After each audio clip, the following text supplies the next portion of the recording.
All right, namaskar and greetings to everybody. My name is Namita Maunder, and I'm a volunteer and a member of the working committee with ICA, or the Indians for Collective Actions. I would like to welcome all of you to the first forum of 2023. Forum for ICA is a platform where we highlight an organization or a social entrepreneur, someone who has made a significant impact, an unremarkable impact by their work to the community. It could be in the field of healthcare, environment, education, or anything that improves the quality of life of people.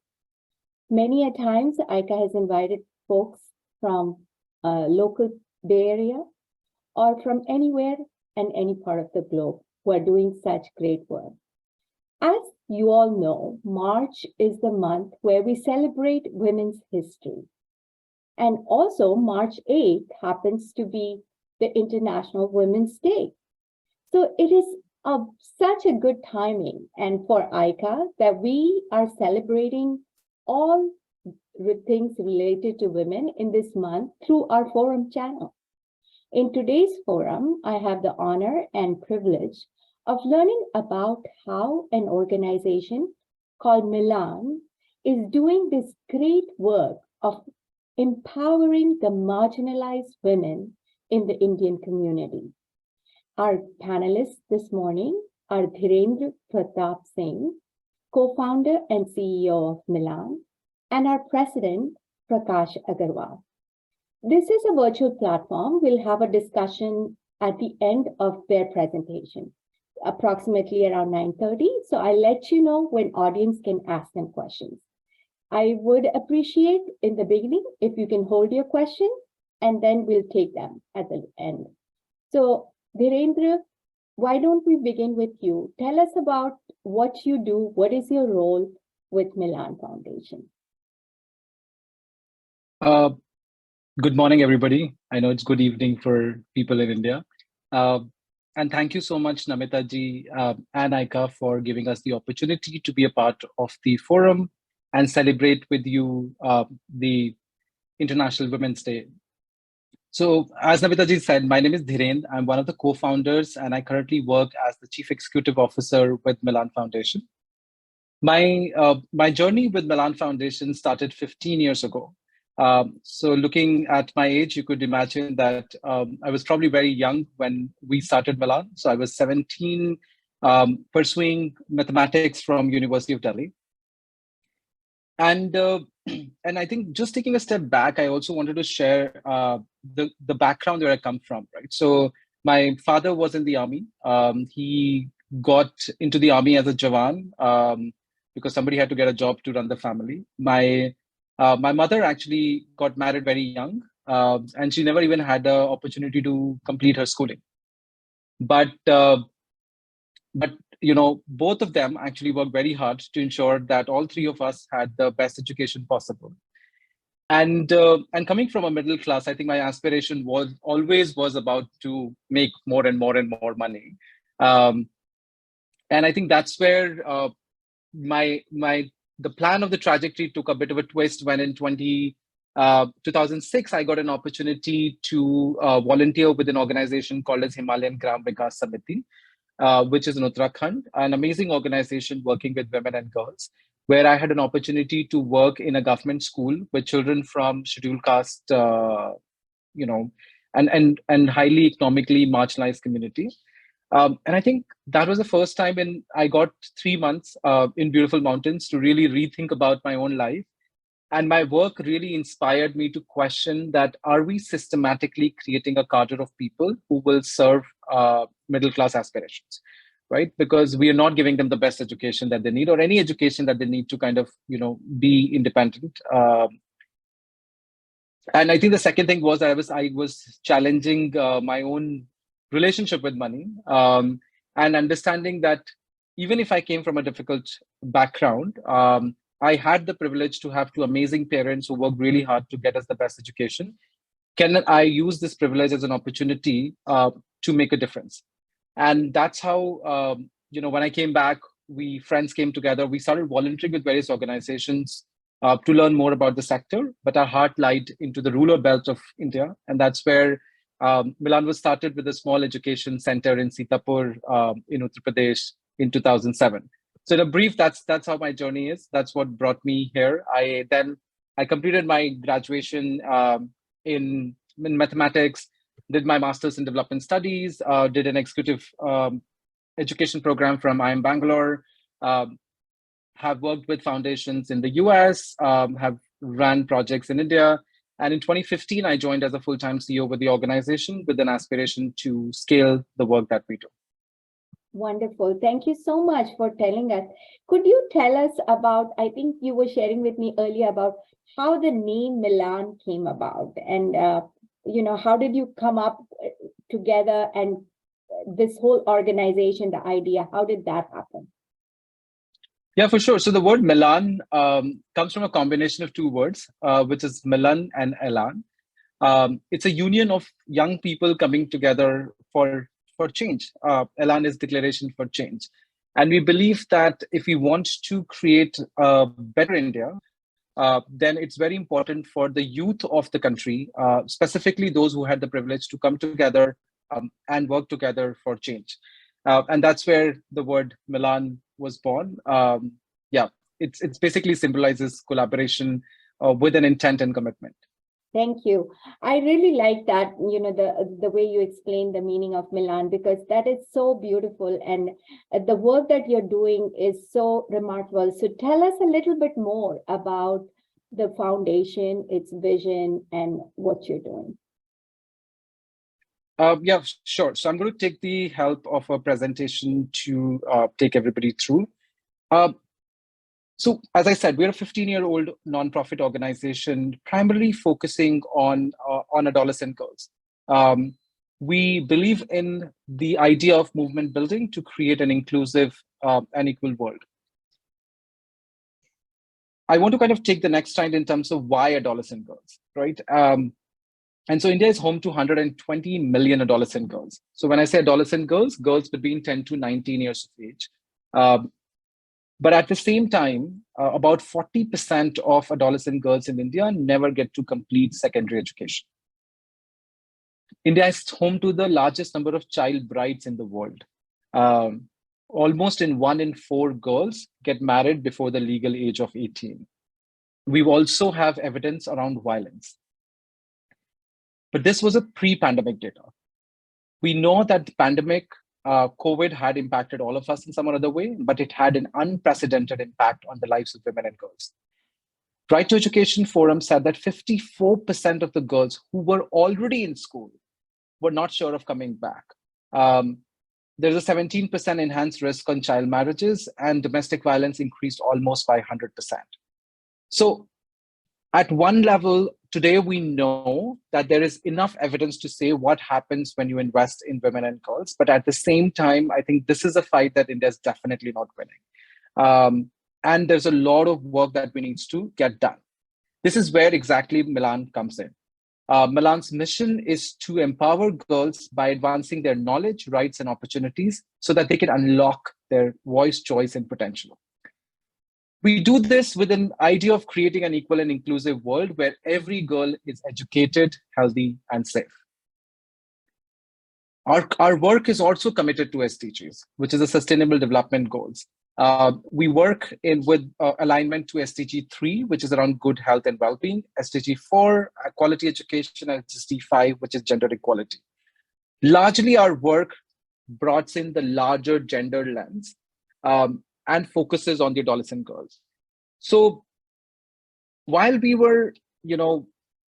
decided to focus on the adolescent girl between 12 to 18 years of age from socially and economically marginalized families, by economically marginalized, I mean families who are surviving on less than $5 a day. We also realized that we need to keep her on center and therefore look at the core issues that impact her.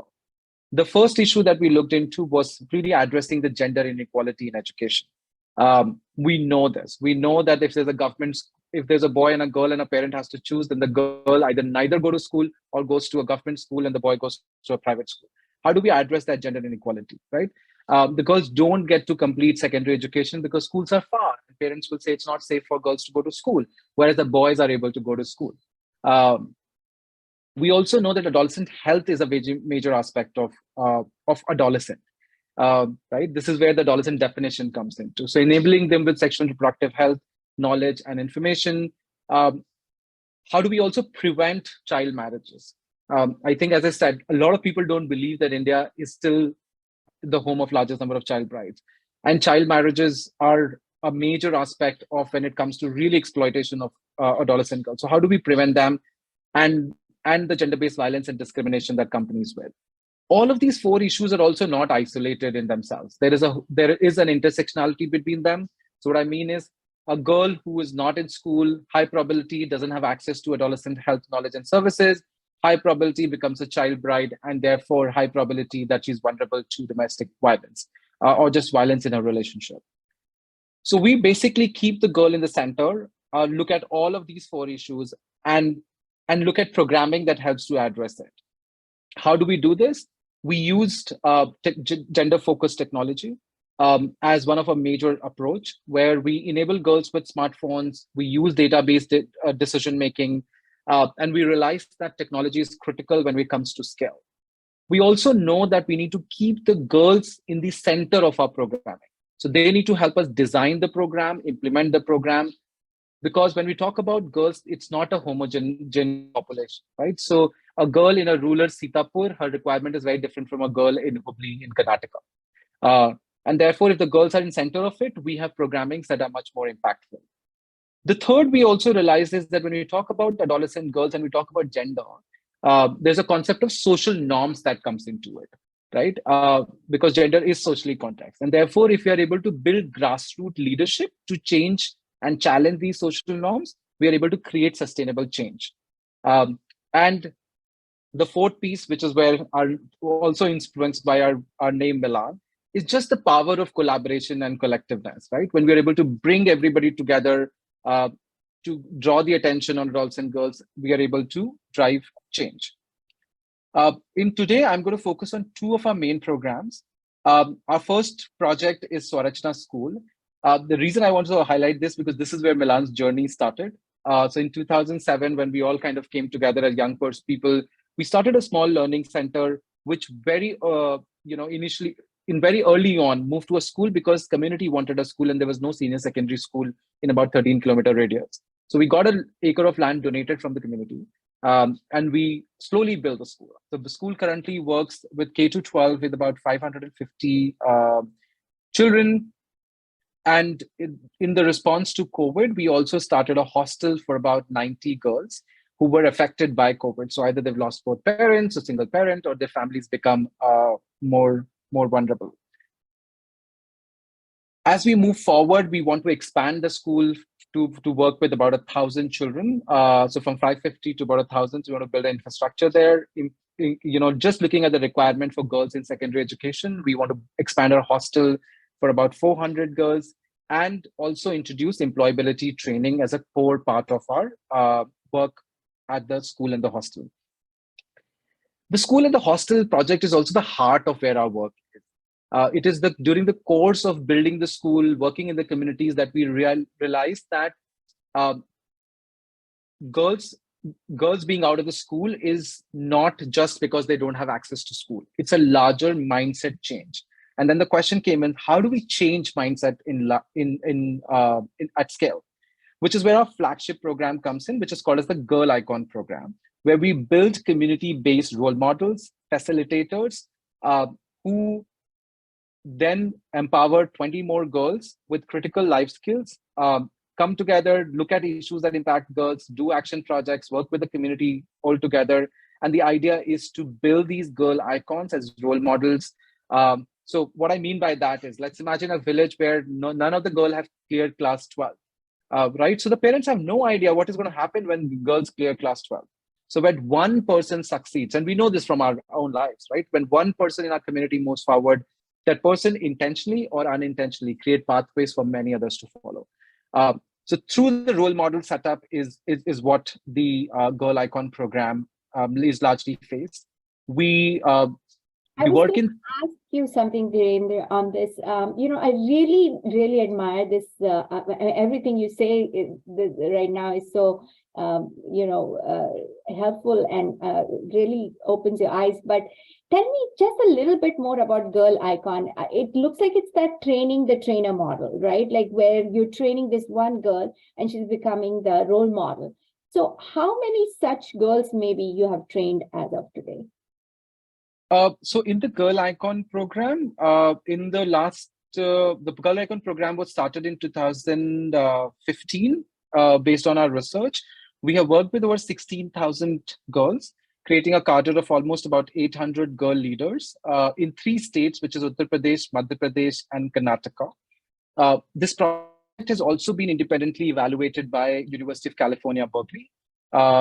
And based on the evaluation report and the data that I'm showing you on the screen, where we're seeing that we were able to bring the dropout rates almost from 40% to 5%, bring out the child marriages to less than 1%, enhance access to and awareness of knowledge for adolescent health has gone up by almost 96%, and also around gender-based violence and discrimination. So looking at all of these numbers and the impact that COVID had on women and girls, we came up with an aspirational strategy to work with over 100,000 girls in 3 years. We are currently part of that strategy where we are working with about 36,000 girls led by 1,800 girl icons. So if you look at for the first 7 years, we worked with 800 girl icons. And then in 1 year, we expanded to 1,800 girl icons in about 90 districts, which are rural, socially marginalized, aspirational districts as defined by the government of India, in the 3 states of Uttar Pradesh, Madhya Pradesh, and Karnataka. In the current year, we're going to further expand in the 23-25 strategy, where we will, we will work with another 60,000 girls, focusing on the current state and deepening our work in the state, considering Uttar Pradesh is also the home to largest number of adolescent girls in India, followed by Madhya Pradesh. So we're focusing on literally the states where the need is the most. Yeah, so that's briefly what our programs are. Happy, to be in touch and answer any questions that you may have as the discussion follows. Thank you so much for sharing everything. But let us also try to understand how ICA has gotten involved with Milaan Foundation. And for that, I'll invite Mr. Prakash Agarwal to share his perspective and how the collaboration, how he met you and how did the collaboration start. Sure, Namita. I believe it was 2019 when Dhirendra was in touch with some of ICA committee members. Soon after, actually, I was visiting India and we met in Gurgaon. He told me about the work Milaan was doing, especially with the young girls. And I was very inspired, and didn't take much long to become his fan and fan of Milaan. And actually, that time we discussed about creating an app for educating and empowering the young girls by using the technology. We continued to talk for a few months. For one reason or another, that app could not get off the ground. I'm still very interested in that app, and hopefully we will have it someday. And then we stayed in touch, especially during the COVID period. Milaan was doing great work, distributing medicine for COVID in Sitapur. I arranged donations through ICA for that noble cause and was part of Milaan's efforts helping COVID patients. I met him again and his team in their Gurgaon office end of 2021 while I was visiting India that time. This is when we discussed ICA's sanitary pad program and got his commitment to purchase 16,000 pads to be given out to these young girls. Now, remember that each pad replaces 50 disposable pads because it can be washed 50 times. And so I'm very grateful to Dhirendra and to Milaan Foundation of launching their ICON program and also distributing the ICA sanitary pad. Thank you, Prakash. So, Dhirendra, tell us a little bit more about, how the collaboration with ICA is helping Milan, and like where do you see going forward? Like what are some of your benefits in this collaboration, and also what are some of your challenges? So, as Prakash also mentioned, I think we are in the time when we don't calculate the COVID period. So I think looking at that, we are in a relatively newer relationship. Prakash and I had some very deep conversations around how can we use technology to empower girls and scale some of the program or the work that Milan is doing, which was followed by, we got into the COVID era. It was a challenging time for all of us. And I was very grateful for him and ICA to make a generous donation to support the work that we were doing, which was literally the first step into the relationship, followed by strengthening our programming. So as I talked about, we work with adults and girls, a larger focus on adolescent health. And when you talk about young girls and adolescent health, you have to talk about menstruation, right? And so Milan's work was around building knowledge, skills around menstruation. So we work with girls and developing their understanding of the biology, the management, and also the social taboos. So really how to manage their menstruation hygienically with dignity. And I think when we talk about the management piece, and Prakash mentioned these eco-friendly sanitary pads, we thought it was a perfect convergence, right? We are talking about building role models, and role models not only one sense, but every sense. And so we thought that if you're able to give a pack of 8 to every girl leader that we're going to work with, so that her change in behavior and thought process can influence more girls on the ground, and we could do this more sustainably, that would really, really make a difference. So with our knowledge piece and with ICA's kind of focus on the product piece, I think it was a perfect synergy that came together. That was one. I think the second piece is moving forward. I think moving forward, looking at the mission synergies of both the organizations, both from the gender lens and the youth participation lens, I think there's huge potential for the organizations to collaborate for collaborative programming, for knowledge sharing, and also bringing in some new age technologies to accelerate the work that we do. And I think the other piece is forums like these, right? We are organizations working on the grassroots, and I think forums like these gives platform for us to amplify our work, build more allies. And as I go back, we are Milan, so we need more and more people to come together to really, really drive the change. So I think broadly, it's been a beautiful relationship, and we're really looking forward to doing more and deepening it in whatever space is possible. Sure, I think it is a win-win collaboration. It is a win-win situation for both of us. And I'm seeing some people raising hands for questions. So we will take your questions. Just give us a few more minutes and we'll be wrapping up and we'll take your questions. But, thanks for sharing that collaboration and synergy in the same vision that will move forward. But Prakash, if I can ask you for the audience today, how can they help in supporting ICA's vision? What would you say to them? Namita, as you know, ICA is a 55-year-old organization. And for the last 5 decades, we have been working with hundreds of NGOs in India, as well as some in USA.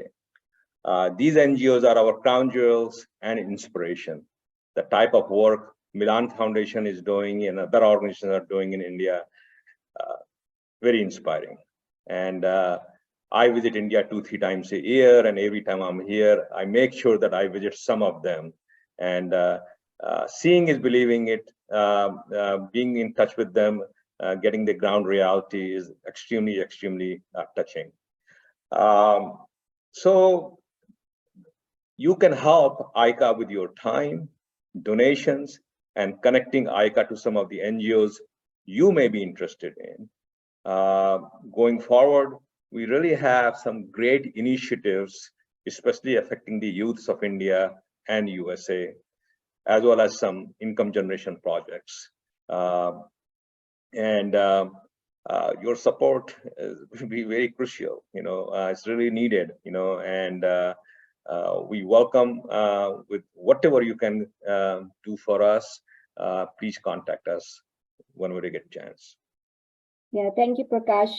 We definitely have a lot of outreach connections, and I hope you take advantage for our audience today. I would like to share that we have a quarterly newsletter we are doing. We hope to continue forums also on a quarterly basis. This is the first one. And we also have a big celebration, an annual event coming up in the summer.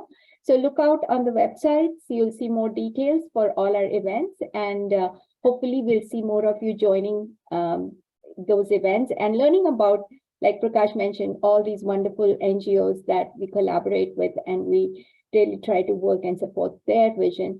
So Dhirendra, before we come to a conclusion with our discussion, what is your message to our audience today, and how can they help in Milan's work that you're doing?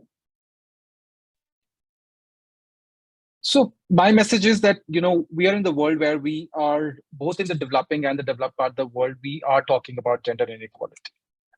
We are talking about how it affects our lives. But at the same time, just in our own lives, we know that women play a very, very important role.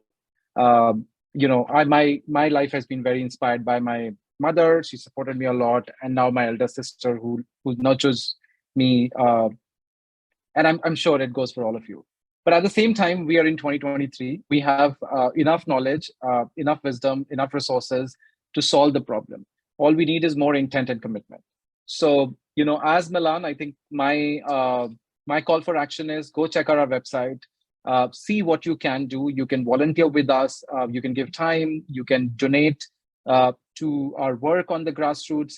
And if you happen to be in India in any of your travels, we are headquartered in Gurgaon. And our projects are in Uttar Pradesh, Madhya Pradesh, and Northern Karnataka. We're happy to make a visit for you, see the work on the ground. Like Prakash ji said, seeing is believing. See the work on the ground. But just believe me that we can't do this alone. We need everybody to kind of stand by, do whatever small bits that they can. And so that by collaborating and collectively putting the force to make a difference, we can make a difference. And I think our pledge should be that, in the next 10 years, at least India shouldn't have a child bride. And how do we change that? We have to do this together. And therefore, it's a bigger call of action for all of you to kind of, explore, support our work. Thank you. Thank you, everybody. Thank you so much, Dhirendra and Prakash, for this enlightening conversation this morning. Just doing it in the month of March and honoring International Women's Day and Women's History, this feels so right and timely. And I really appreciate all your thoughts today and sharing about, the Girl Icon Project. I think that really touched me. I feel like, just finding those role models, those are so important for us, for all of us in our lives. So I really appreciate and really thank you for sharing all that you are doing through Milan. And let's take some questions from our audience. So the way we would like to do, you can also put your questions in the chat if you like, but unmute yourself. And if you feel like showing your face on the camera, we are recording it. It'll be wonderful. Otherwise, you can unmute and ask your questions. I'll begin with Anil on Anil's iPhone. Yes, hello. Yeah, wonderful to see the presentation and all the great activities being done. One question I have is as to how people can help. Is there potential to help from people either based in India or people here, wherein we could be on some sort of a regular basis actually directly connect with some of the girl leaders, or in order to academically, or is there any need for any sort of an academic support either for the leaders or others that can be done on sort of a regular basis through Zoom calls or anything?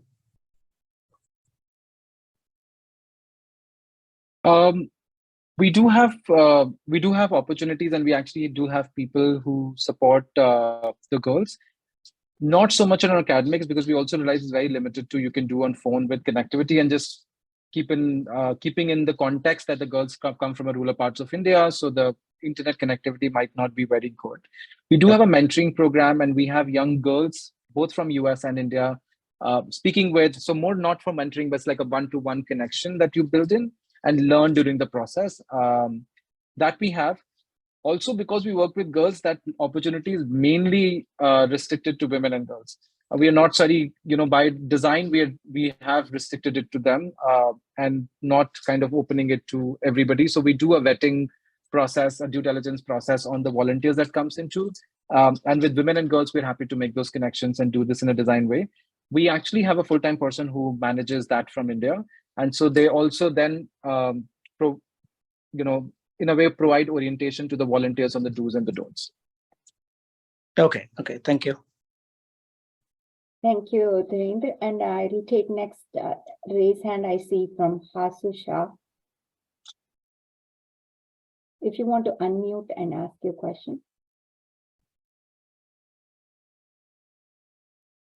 Well, while we're waiting for her, for that, let me ask you a question, Dhirendra.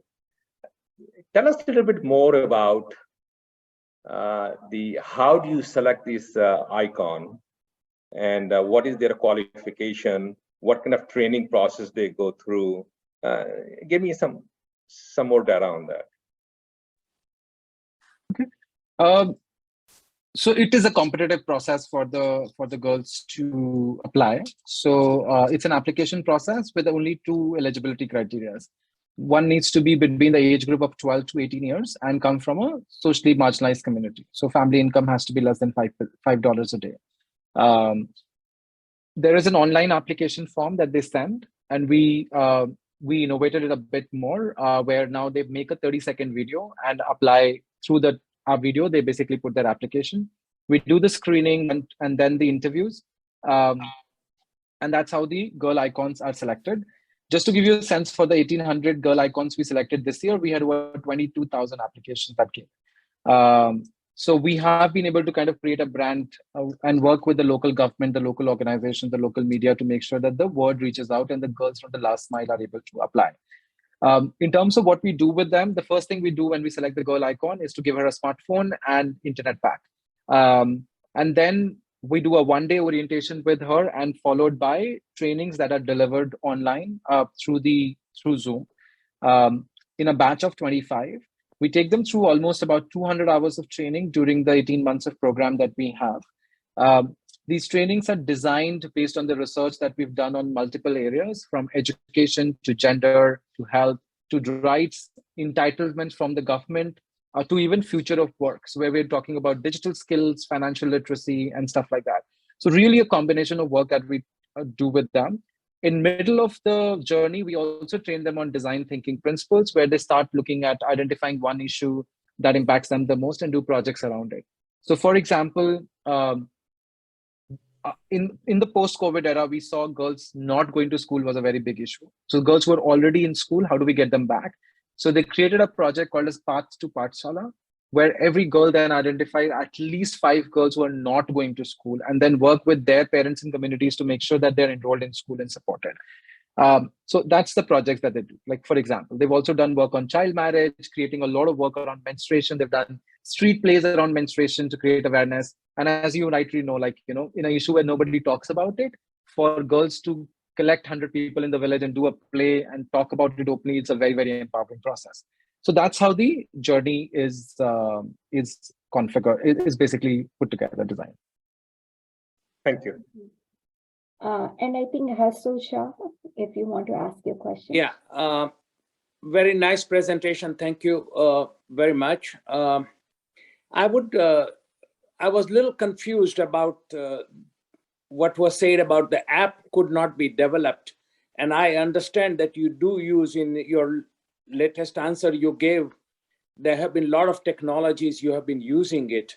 So I'm confused as to why this app model is not working, or because I am sure you are getting a huge number of data from different girls and from the different experiences. And that can be really analyzed, and more programs can be created. And if there is an app structure, so I would like to understand a little bit more about how it can be really more integrated. You have the internet, you are using it, Zoom, you are using it. So what's the challenge on not getting an app, and how you can really learn from the data which you are generating from all the experiences? So yeah, I am glad you asked that question. Just from a clarification perspective, the app couldn't operationalize not because the app model was not working, just because we didn't have the financing to develop the app. And that's what the discussion that Prakash ji and I had around the financing piece of it. And, we didn't have enough financing to do it. And then post-COVID, as we, and a lot of our work in COVID and a lot of resources that we had went into the COVID relief work. As we were recovering from COVID, we have started working on the technology piece in terms of developing the back end of the app from our own resources, and we are now fundraising to be able to develop it in a way that we are able to roll out to the audience. So it was more financing issue and the timing of the financing issue than the operational issue. But we are looking forward to doing that now. Perhaps you might ask ICA to support the financing of the app and the back-end technology, because as your model is growing, it will require much more technical backup and back support in order to get this successful and scale it to a large size. So I do not know what the funding requirement is and how much time and funding and support, because it may be in kind also for doing the app kind of support. There may be a lot of people who may be able to help you there. Hashu Shaji, I said that, I personally very much like to see this app get off the ground, and whatever support we can get from ICA and from ICA's donors like you, okay, would definitely be happy to take it forward. I'm happy to know that, Milaan Foundation is pursuing that. I'll get more information on that, and based on that, I had discussed that, with the ICA at that time too, and will definitely follow up on it. Good luck, all the best. By the way, I was involved with ICA in 1970. I was the treasurer of ICA. I have not been very actively involved for last several years because I was overseas and all that. But I reconnected with Reshma and in last few years during the 50-year celebration. So thank you. I really love ICA. I was involved with it that time, and I'll be happy to support. Thank you so much, Shah, for joining today and supporting ICA. Thank you. We can take a couple more questions, I think, if audience, anybody wants to unmute. We wanted to go till 9:45. So if anyone has any other questions or thoughts or comments to share. Yes, I just wanted to, oh, sorry. Sorry, Dhirendra, a quick question. How much it costs for this internet pack for your icon leader? And secondly, what is your criteria to expand the program in other states? So just the internet packs. So basically, the smartphones and the internet pack comes to about 10,000 rupees for per girl icon. That's, I'm assuming, is about $125 per girl icon. In terms of expansion to new states, we did kind of go through the strategy internally, and I think our maths is showing that if we are able to get at least a 3-year support to work with 10,000 girls, then we are able to bring a program to a new state in a more sustainable manner. Otherwise, the per unit cost is just too high. And what would be the cost for that 10,000 girls? For the 10,000 girls, it's basically would be about $450,000, so about $45 per girl for the 18 months program. So if you just look at it from a 3-year perspective, it would be about $900,000. Okay. So roughly speaking, what you're saying is you need about $1 million to enter into new state. Yes. Okay. And that will empower us to work with at least 20,000 girls. Mainly because there's a lot of groundwork that needs to be done before we enter a school state, mainly working with the government. So for example, like in Uttar Pradesh, which all know, Mike, is a very, very difficult state. We've now been able to build a relationship where, like, the Chief Minister's scholarship program, which is the Kanya Sumangala Yojana. So we are also looking at how to tap government resources to get more access to girls. So the money doesn't have to come to us. How do we bridge that? And the government is actually one of our biggest mobilizers. That's how we get so many applications, because the district education officers in the aspirational districts help us get the application. So we need a lot of time and energy to kind of, get into a new state, to build that relationships, to open those gateways and roll out a program, and then bring the sustainability even for the staff to come in for at least 3 years. So you mentioned 3 states, UP, Madhya Pradesh, and Karnataka. Can you tell us, which districts in these states you are active? So we are pretty spread out. So Uttar Pradesh, for example, we are in 42 out of the 75 districts. In Madhya Pradesh, I don't have the exact number, but almost about 60% of the districts. In Karnataka, we are specifically focusing on the northern Karnataka belt, which is the Hubli-Dharwad belt, where we're working in 13 districts, mainly because that's the poorest poorest kind of area in the entire South India. So that's where we are focusing on the northern Karnataka belt. Our expansion plan did had Bihar and Rajasthan in our strategy, but we're still kind of raising money for that. So it's been taken a bit on the back foot, and we decided to deepen and work in Uttar Pradesh and Madhya Pradesh. Okay. Reshma, I think you had a comment or question.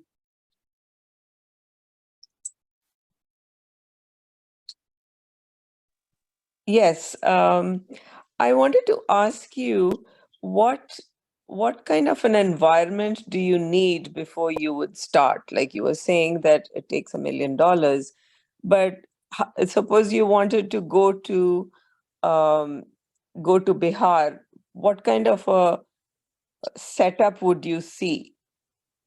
Would you need in order to be successful? How do you know where the most of the girls would be, or what the population would you need? Do you do some kind of an analysis? Oh, so yes. Dhirendra, Reshma is from Bihar, and she was the former president of ICA. Okay. Yeah. So Reshmaji, we do an analysis. So basically, most of our work is backed by research. We looked at secondary data, which is mainly the government data, and because we work with adolescent girls, a lot of our data comes from the National Health Family Survey, which talks about which are the districts which have, which has a larger dropout ratio, but also the child marriage issue, the violence issue. So all of these issues are covered into the survey that is governed by the government. We also focus a lot on the government data because it helps us to talk to the government then, and not pick up a lot of other data that is available. They're all credible, but I think the government data creates a pathway for that larger conversation. So that's one. Number two is then we go and have detailed conversations with mainly the 3 departments in the government, which is Department of Secondary Education, Department of Health, under the National Rural Health Mission, and WCD, which is the Women and Child Development. Try to understand between the 3 departments who might be interested into a program like us, or maybe all 3. What is our ask from the government? Our ask mainly from the government is not the money, but to give us access to the machinery that they have, because we want to work to the remotest districts, which helps us out to create awareness around the program through the ASHA workers, through the district education workers, Anganwadis, and stuff like. And we do orientation programs with them. Simultaneously, we build our staff in that same state to work with the girls. So that's a kind of pre-work that goes into entering any state. We also realize that once we enter a state, we don't want to exit it in 2 to 3 years. So, like for example, Karnataka was something that we were brought in by a donor. Mr. Gururaj Deshpande actually brought us to Karnataka, and even when their strategy pivoted in the first 3 years, after 3 years, we still continue our work in Hubli because we have an amazing team and we build those relationships and we want to hold on to our commitments. So therefore, for that sustainability build, we like to build the infrastructure accordingly and roll out the program accordingly. Bihar is one state we definitely want to go, just considering the need in Bihar is so high. No, that's good to know. I think it's important for us also to help our other NGOs do this kind of an analysis before they go into another area, because we like to support them to expand and do such things. Thank you. Okay, thank you.